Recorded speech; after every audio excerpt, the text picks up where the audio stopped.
L'expo la plus attendue de l'année à Paris, Ramsès et l'or des pharaons. Ouverture des portes à 10h ce matin à la Grande Halle de la Villette. Et 145 000 billets vendus déjà. Ramsès II considéré comme le plus grand pharaon d'Égypte. Exposition et événement majeur, résultat d'une collaboration étroite entre la France et l'Égypte. Marie Jiquel a pu franchir les portes de la Grande Halle de la Villette pour approcher le clou de cette exposition, le cercueil de Ramsès II. Reportage.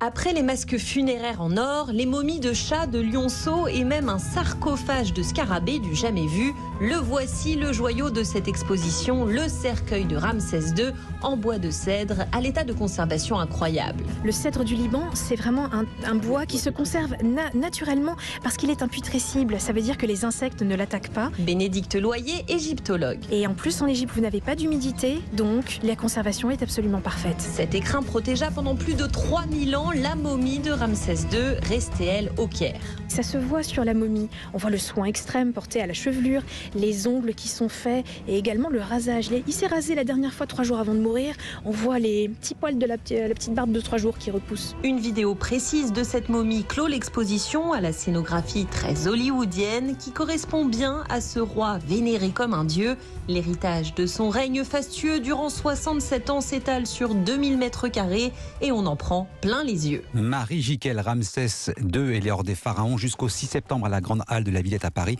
Et si vous voulez en savoir plus sur Ramsès II, Néfertiti et les pharaons, je vous recommande le podcast Au cœur de l'histoire qui consacre une semaine spéciale à l'Égypte antique. 5 épisodes gratuits à découvrir et disponibles sur europe1.fr et sur toutes vos applications mobiles. Voilà, vous y entendrez notamment que Ramsès II avait entre 50 et 60 enfants. Quelle descendance pléthorique. Merci.